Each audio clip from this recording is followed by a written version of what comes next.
Hello everyone, I like to explain you how to use Python IDE in mobile and which IDE we have to use. Okay, so for this there is one IDE. Okay, the IDE name is QPython 3. Okay, so this IDE for Android that we have to install. Okay, so this IDE I have already installed. Okay, so this IDE you have to click on this.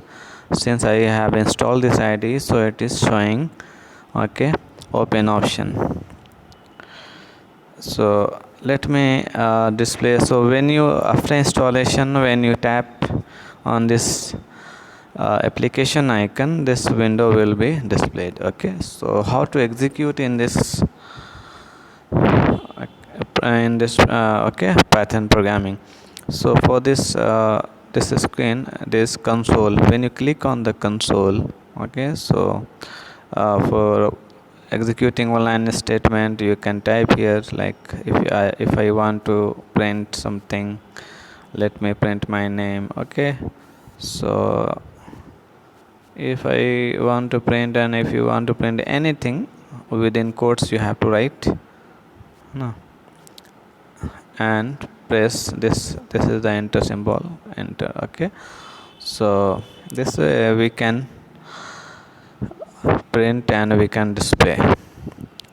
Okay, means for one line statement we can use this. Okay, so for another let me show you one more thing very much important I have to teach you. Okay, so there are when you click on this triple dot, so there will be some options.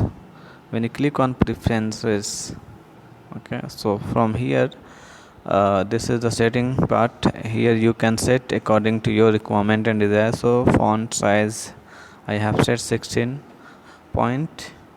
Okay, you can change it if you want. Then text color also I have selected black, text on white.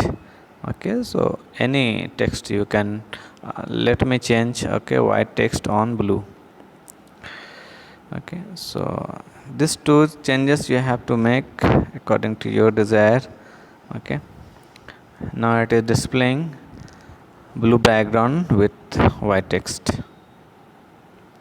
Okay, so after this you can go back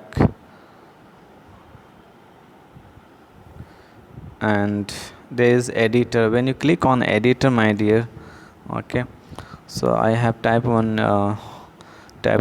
program that is for loop. Okay, so let me execute and let me show. So let me explain you. For I in range, as you know, okay, range is function, so I is loop variable.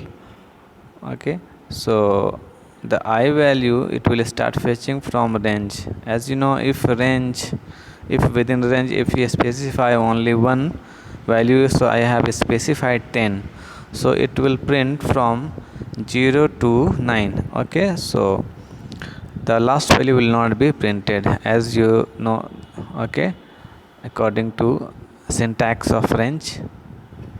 So this button is okay used for execution. Okay, this is run button. When you click on this program, this output is showing. Okay, let me make little changes in this program. Suppose you want to print okay value from 0 to, or we can say like 1, from 1 to 10. Okay, so the end value you have to give 11, so that it will start from 1 and it will be displayed till 10, means 1 to 10 will be printed. Okay, so now this button we used to save. Okay, it is saved. Now let me execute this. So when you execute, okay, this way it will be displayed. So this application is very useful if you don't have laptop or computer at home. Okay, this will help you, my dear student, to execute your basic programs. Okay, so project development is not possible using this. Okay, and many interface you will not get as you get using laptop and desktop, but anyway, using this application you will be able to execute Python programs. I hope you understood all this. So please keep on watching my videos and keep on learning. Okay, thank you.